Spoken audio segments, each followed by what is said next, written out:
You carry a torch through the darkness of your days. You feel its weight in your hand. You know it could illuminate everything, the path ahead, the heights above, the vast landscape of what you might become, but you never light it. You tell yourself, tomorrow, when conditions are perfect, when I'm ready, when it's safe. And so you stumble forward in darkness, clutching an unlit torch, mistaking the burden of potential for the light of achievement. I tell you, you do not fear death. Death is honest. Death asks nothing of you.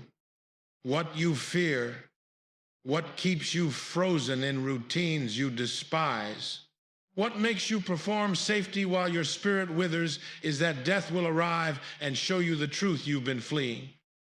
That you were always capable of fire, and you chose darkness, that your years were not stolen from you. You gave them away. You buried them alive in comfort, in distraction, in the magnificent lie that survival and existence are the same thing. Look at the life you've constructed.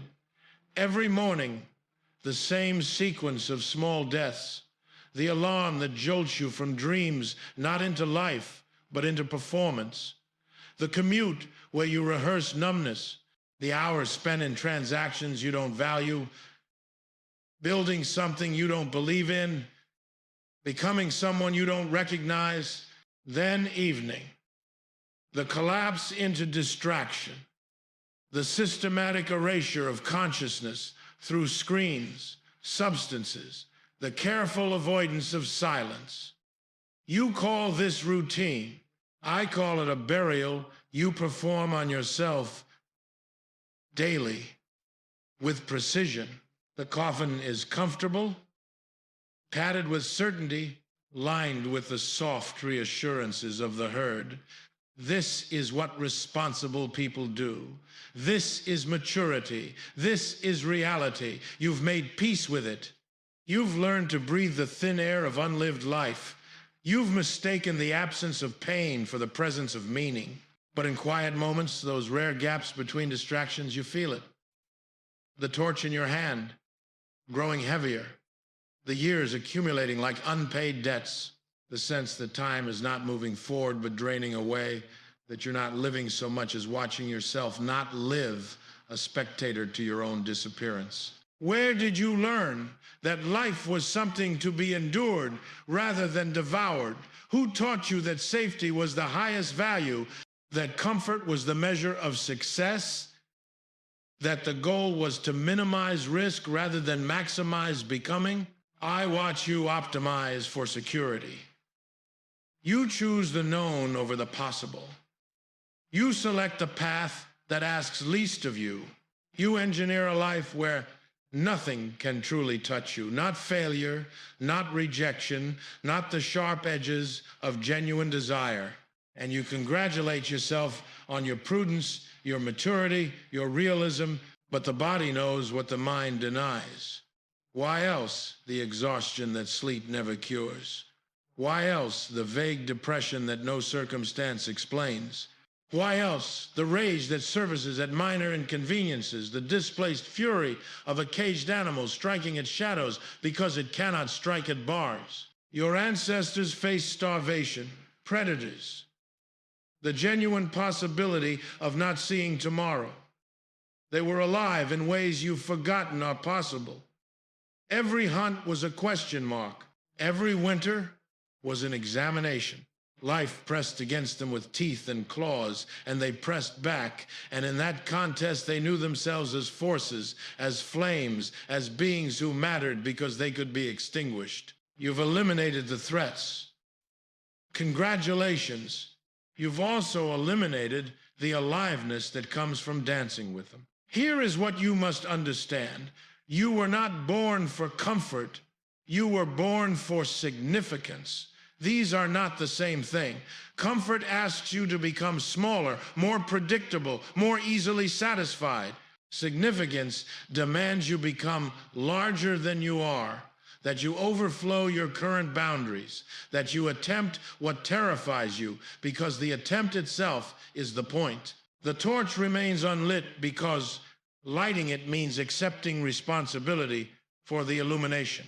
It means seeing clearly what you've avoided seeing, the gap between who you are and who you might become. It means confronting the years you've spent preparing to live instead of living. It means acknowledging that every day spent in comfortable numbness is a day you chose not to burn. You are brilliant at waiting. You have elevated procrastination to philosophy. When I have more money, then I'll take the risk. When the children are grown, then I'll pursue the dream. When I'm more confident, then I'll begin. You've constructed an elaborate theater where the real performance is always scheduled for tomorrow, and today is merely rehearsal. But I must ask you, when did you decide your life would begin later? When did you agree that this present moment, the only moment you actually possess, was merely preparation for some future moment when you'd finally grant yourself permission to be fully alive? The unlit torch is your talisman of postponement. As long as you carry it unlit, you can imagine its potential. You can fantasize about the light it might cast, the things you might see, the person you might become. The unlit torch is pregnant with possibility. The lit torch makes demands. It consumes. It requires fuel. It creates shadows as well as light. It can burn out. So you keep it dark and you call this wisdom. I think of the deathbed, that final accounting. Not because I wish to frighten you with mortality, death needs no advocate, but because the deathbed reveals what life conceals.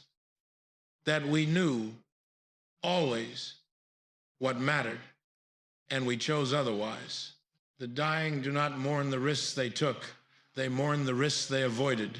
They do not regret the failures. Failures at least have the dignity of effort. They regret the attempts never made, the words never spoken, the torch never lit.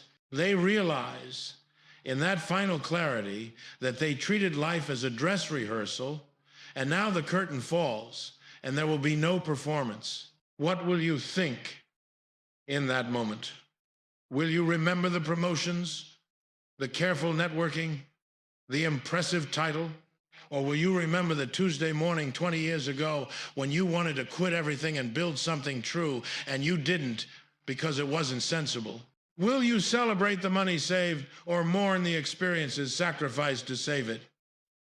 Will you feel pride in your caution or shame at your cowardice? You know the answer. You've always known it. That's why you avoid the question. The terror you feel is not the terror of death. Death is rest, silence, the end of questions. The terror you feel is the terror of having been given something infinite, this consciousness, this capacity to create meaning from nothing, this brief window of existence, and having returned it unused. Like a child given paints who never opened them because they feared making mistakes. This is the truth. You've been fleeing. You are terrified that when death comes, you will realize you spent your years numbing yourself, performing safety, and mistaking survival for existence. That you had a torch and kept it dark. That you had fire in you and let it die as embers. That you were capable of brilliance and chose dimness because brilliance demands you risk being seen. But I did not come to bury you in despair. I came to offer you something more dangerous than comfort. I came to offer you life. There is a way of being I call the Dionysian, yes, the ecstatic affirmation of existence in its totality, not the selective yes of the pleasure seeker who says yes only to comfort and no to challenge, not the grimacing yes of the martyr who says yes to suffering while secretly resenting existence, but the full-throated, exultant yes to all of it, the terror and the beauty, the failure and the triumph, the creation and the destruction. This yes burns. It does not promise you safety. It promises you aliveness. What would it mean to live with this yes? To wake each morning and light the torch, knowing it will eventually burn out. knowing the fuel is limited, knowing that every moment of illumination brings you closer to darkness, and to do it anyway, joyfully, because the alternative is to die having never seen what the light reveals. It would mean risking failure, not the comfortable failure of a safe bet that didn't work out, but the devastating failure that comes from attempting something that mattered, something you invested yourself in completely. It would mean being seen, truly seen, in your ambition, your desire, your reaching for heights you might not achieve. It would mean abandoning the refuge of "I could have if I'd tried." That beautiful lie that protects you from ever discovering your actual limits. The lit torch shows what you actually are, not what you imagine you might be. This is terrifying. This is necessary. It would mean accepting that life is not a problem to be solved, but a force to be ridden like a wild horse, holding on with everything you have, not knowing where it will take you, feeling every muscle strain with the effort of staying present to something larger than your control. Here is the secret the comfortable will never tell you. The ecstatic courage to live fully, to risk, to create, to burn brightly, even if briefly. This is not something you find. This is something you choose, and you must choose it again tomorrow, and the day after, and the day after that.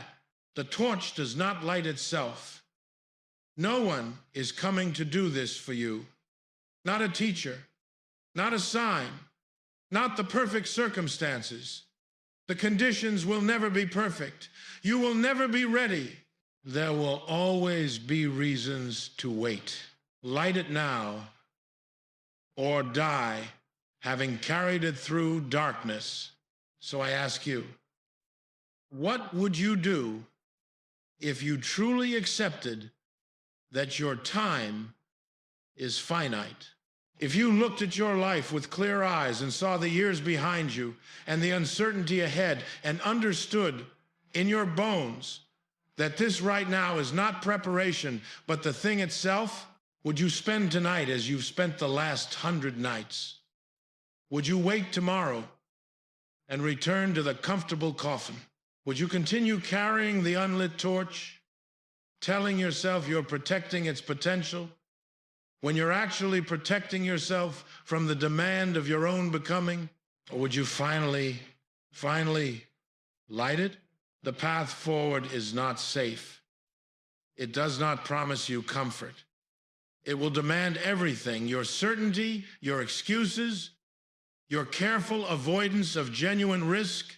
It will burn away the false self you've been performing. It will show you heights that make you dizzy and depths that terrify you. But it will be yours, fully, completely, undeniably yours. Not a life you inherited or defaulted into.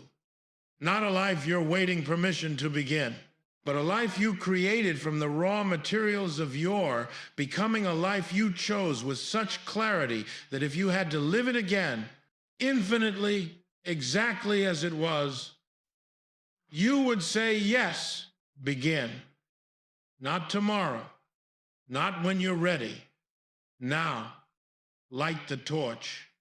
Let it reveal what you've been avoiding. Let it illuminate the path you've been afraid to walk. Let it burn and burn until there's nothing left but the light you created. And if it burns out, if you exhaust your fuel before the journey ends, then at least you will die having been a flame brief, perhaps, but brilliant, having illuminated something, having risked everything for the chance to see what only the light reveals. The darkness is waiting, patient, certain, but between now and then, between now and then, you carry fire. Will you use it, or will you die with the torch in your hand, unlit, having never dared to see what you might have become if only you'd been brave enough to burn? The choice, as always, has been yours. It remains yours. It will only ever be yours. Choose fire. Choose life.